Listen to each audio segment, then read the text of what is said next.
ወዳጃችን ዳቦ ላይ ቀባ አድርገን የምንመገበውን ለኢትዮጵያኖች መገለጫችን የሆነውን ባህላዊ መጠጥ ጠጅ የምንጥልበትን ጤናችንን ለመጠበቅ በብዙ መልኩ የሚረዳንንና ሌሎችንም በርከት ያሉ ጥቅሞችን የሚሰጠንን ማር የምትሰጠን ንብ ማን አለብኝ ብሎ ሊደፍራት የሞከረውን ጠቅ አድርጋ ነድፋ እያካለበች እንደምታባረር በንብ መነደፍን የቀመሰው ሁሉ የሚመሰክረው ነው። በትንሽ በትልቁ ደርሰው ቱግ ብለው ዘራፍ የሚሉት ንቦች በተናጥል ተናድፈው ብዙም ጉዳት ባያደርሱም ድር ቢያብር እንዲሉ በርከት ብለው መናደፊያ ጦራቸውን ሰብቀው ጠላታችን ነው ወዳሉትና ሊገዳደራቸው ወደ መጣው ነገር ከዘመቱ ግን በአጥፍቶ መጥፋት የጦር ስልታቸው ጠላታቸውን ድል አድርገው መመለሳቸው ምንም የማያጠራጥርና በተግባር ታይቶም የተረጋገጠ ነው። እናሉ ታዲያ እንዲጣፋጩን ማርንም መራራውን ሞትንም አንድ ላይ በሆዳቸው ይዘው የሚዞሩት ንቦች ከቻይናዊው ግለሰብ ጋር ምን አይነት ውል እንደተፈራረሙ ለማወቅ ቢከብድም ቻይናዊው አቶ ሩዋን ሊያንግሚንግ 637000 የንብ መንጋዎችን እላዩ ላይ ከምሮ አንዳቸውም እንዲች ብለው ሳይነድፉት በመቆየቱ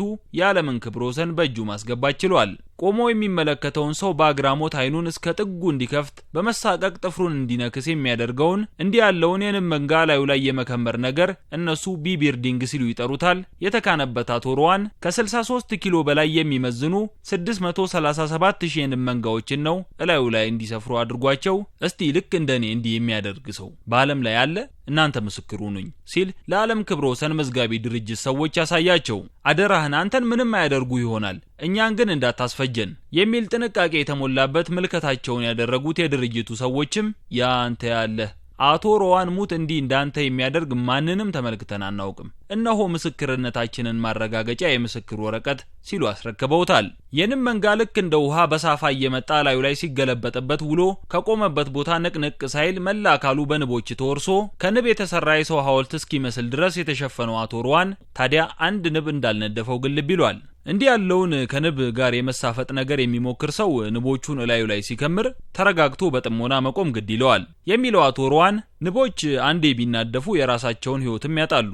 ማለትም የንብ ንድፊያ ልክ እንደ አጥፍቶ መጥፋት ያለ ነው። ተናደፈ ማለት ንቡ ራሱ ሞተ እንደማለት ነው። ስለዚህ ብዙ ጊዜ አልፎ ካልመጣባቸውና ለህልውናቸው ስጋት ካልጣለባቸው በስተቀር ንቦች መናደፍን አይመርጡም። እናም በቃ የሆነ የመረበሽ ስሜት ንቦቹ ላይ ካስተዋልክባቸው የረበሻቸውን ነገር ቶሎ ማጤን አሊያም ሙከራህን ወዲያውኑ ማቆም አለብህ ሲል ነው አስተያየቱን የሰጠው ወዳጃችን። ይሄ ንቦችን ልክ እንደ ቀፎ ሆኖ ላይ መከመር በ19ኛው መቶ ክፍለ ዘመን እንደተጀመረ የሚነገር ሲሆን የዚህ ድርጊት ከዋኞች ንግስት ንቦችን ላያቸው ላይ በማስቀመጥ ነው ሌሎቹን ንቦች እየመጡ ላያቸው ላይ እንዲሰፍሩ የሚያደርጉት።